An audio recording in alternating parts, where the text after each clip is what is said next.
ಕೇಂದ್ರ ಸರ್ಕಾರದ ಅಧೀನದಲ್ಲಿ ಕಾರ್ಯನಿರ್ವಹಿಸುವ ಅಂಚೆ ಇಲಾಖೆ ರಿಜಿಸ್ಟರ್ ಪೋಸ್ಟ್ ಸೇವೆಯನ್ನು ಸ್ಥಗಿತಗೊಳಿಸಿದೆ. ಅಕ್ಟೋಬರ್ 1ರಿಂದ ಸ್ಪೀಡ್ ಪೋಸ್ಟ್ ಮತ್ತು ಸಾಮಾನ್ಯ ಪೋಸ್ಟ್ ಸೇವೆಗಳು ಮಾತ್ರ ಇವೆ. ಅಂಚೆ ಕಚೇರಿಯ ವಿಶೇಷ ಸೇವೆಗಳಲ್ಲಿ ಒಂದಾದ ರಿಜಿಸ್ಟರ್ ಪೋಸ್ಟ್ ಇತಿಹಾಸದ ಪುಟ ಸೇರಿದೆ. ಈ ಕುರಿತು ಅಂಚೆ ಕಚೇರಿ ಸುತ್ತೋಲೆ ಹೊರಡಿಸಿದೆ. ಅಕ್ಟೋಬರ್ 1ರಿಂದ ರಿಜಿಸ್ಟರ್ ಪೋಸ್ಟ್ ಸೇವೆ ಸ್ಪೀಡ್ ಪೋಸ್ಟ್ ಸೇವೆಯೊಂದಿಗೆ ವಿಲೀನಗೊಂಡಿದೆ. ಕೊರಿಯರ್ ಸೇವೆ ಬಂದ ಬಳಿಕ ರಿಜಿಸ್ಟರ್ ಪೋಸ್ಟ್ಗೆ ಬೇಡಿಕೆ ಕಡಿಮೆಯಾಗತೊಡಗಿತು. ಅದನ್ನು ಸರಿದೂಗಿಸಲು ಅಂಚೆ ಕಚೇರಿ ಸ್ಪೀಡ್ ಪೋಸ್ಟ್ ಸೇವೆ ಆರಂಭಿಸಿತು. ಈಗ ರಿಜಿಸ್ಟರ್ ಪೋಸ್ಟ್ ಬದಲು ಸ್ಪೀಡ್ ಪೋಸ್ಟ್ ಎಂದಿನಂತೆ ಮುಂದುವರಿಯಲಿದೆ.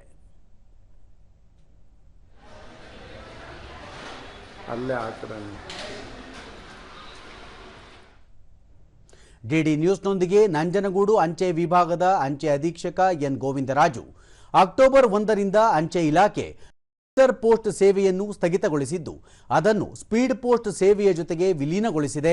ಸ್ಪೀಡ್ ಪೋಸ್ಟ್ ಮತ್ತು ಸಾಮಾನ್ಯ ಸೇವೆಗಳು ಎಂದಿನಂತೆ ಮುಂದುವರಿಯಲಿವೆ. ನಂಜನಗೂಡು ಅಂಚೆ ವಿಭಾಗ ವ್ಯಾಪ್ತಿಗೆ ನಂಜನಗೂಡು, ಟಿ ನರಸೀಪುರ, ಚಾಮರಾಜನಗರ ಜಿಲ್ಲೆಯ ಚಾಮರಾಜನಗರ, ಗುಂಡ್ಲುಪೇಟೆ, ಯಳಂದೂರು, ಕೊಳ್ಳೇಗಾಲ ಹಾಗೂ ಹನೂರು ತಾಲೂಕುಗಳು ಸೇರಲಿವೆ. 2 ಪ್ರಧಾನ ಅಂಚೆ ಕಚೇರಿಗಳು, 35 ಉಪ ಅಂಚೆ ಕಚೇರಿಗಳು, 289 ಶಾಖಾ ಅಂಚೆ ಕಚೇರಿಗಳು ಕಾರ್ಯನಿರ್ವಹಿಸುತ್ತಿದ್ದು, ಈ ಎಲ್ಲ ಕಚೇರಿಗಳಲ್ಲಿಯೂ ಸ್ಪೀಡ್ ಪೋಸ್ಟ್ ಸೇವೆ ದೊರೆಯುತ್ತಿದೆ ಎಂದರು.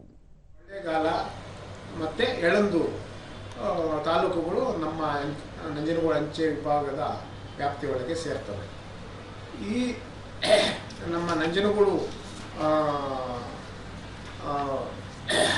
ವಿಭಾಗದಲ್ಲಿ 4 ಉಪ ವಿಭಾಗಗಳು ಕೆಲಸ ನಿರ್ವಹಿಸ್ತಾ ಇದ್ದಾವೆ.